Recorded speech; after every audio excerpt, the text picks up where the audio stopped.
In today's Move of the Day, let's have a look at the game of the great Paul Morphy, the joy and sorrow of chess. He was like a Halley's Comet, he just came and he went equally fast. But in that short period of time, he influenced and completely changed the chess world, completely evolved. There was an evolution of chess because of him, and we really owe him because of all of that. So let's have a look at his legacy. Let's have a look at his beautiful games. This one was played against Eugene. So it's a very interesting combination. As you can see, White has a lead in development, and that is very common in all the Paul Morphy games. You will always see that he's the one who is always leading in development, he's the one who is always attacking, and he's the one who always has the initiative.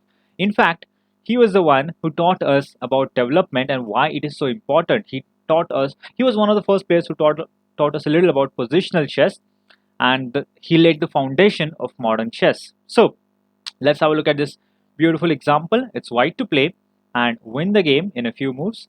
So just go ahead, pause the video, and try to find the brilliant combination that Paul Morphy, the legend, found here. Alright, it starts with attraction or decoy. Basically, you have to drag the opponent's king on a square where he doesn't want to go. It's very unpleasant. And the first move is obviously rook to e8. So let's have a look at that. Rook to e8. Now that is a check to the king. He has to capture the rook. There we go. He captures it. And that basically puts him into a really bad situation. The bishop, which was earlier defended, is no longer defended, and we can directly attack it and we can invade the position. So basically that was a decoy.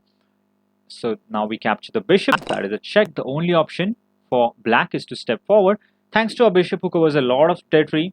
So king to e7 is the only move. And can you spot the brilliant idea here that Paul Morphy already calculated many moves ago? Knight takes on d5, and that's the dashing move that Paul Morphy found here. In fact, this is winning no matter what black plays. Let's have a look at one move at a time. What if pawn takes? This is an absolute blunder. In fact, you can see the queen on c5 was hanging, and now queen takes c5. Should win the game, should guarantee an easy win. Well, what happens if queen takes on e5? Then there is a simple bishop takes, and after pawn takes, you just go queen takes b7, and we don't even stop after capturing the queen. We go ahead and grab even more material, and that is an easily winning position for a legend like Paul Morphy. So going back, the pawn can't capture, the queen can't capture. In the game, as you can see, most of the squares are covered already by the minor pieces. In the game, the king, the black king, stepped on to d6, not realizing that there was a beautiful and pretty checkmate after queen to c7. I'm gonna highlight that. That is extremely beautiful. And another theme that you can see in his game is development. Three of the white pieces are attacking the black king, and on the other hand, the black pieces are simply spectators. They're just watching their king getting dismantled.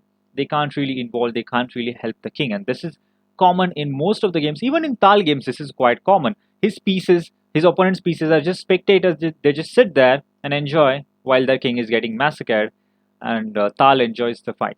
I think it's all about development, and Morphy was the first grandmaster, not grandmaster because the title was not invented at that point, but the first master at the highest class of the highest class who just showed us all of this and how important development is and initiative as well. He also built the foundation for positional chess, which was later carried on by the world champions. So his legacy, of course, is great, and I think his real legacy lies in his games. His games are his true treasure. So just enjoy them whenever you feel like appreciating the great champion of our game. So, hope you enjoyed this brilliant chess game by Paul Morphy, The Joy and Sorrow of Chess. He's called as Sorrow of Chess also because he left too early. I think at the age of 23, I might be wrong. Maybe at the age of 23 or 24, he just retired.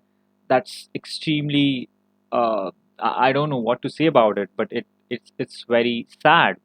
And the same happened with Bobby Fischer. Most of the time Bobby Fischer didn't play chess. He took retirement, semi-retirements for 3 years, 2 years, and then he came, crushed everyone, and at his peak he left at the age of 29. There are quite similarities between the two legends, but both of us, I think, have hurted us deeply because they left, and that I think that is the reason many people do hate Fischer because he left because he left them abandoned. And it's an inner insecurity that we feel because our great champions left us at their peak, and we never got to see the best out of there. I honestly don't think that we ever saw the best of Bobby Fischer. He was just 29. He could have played much better chess afterwards also, and might have we might have missed a lot. So yeah, we do miss both Paul Morphy and Fischer, and it's absolutely sad what they did to us, of course. And so until next time, see you.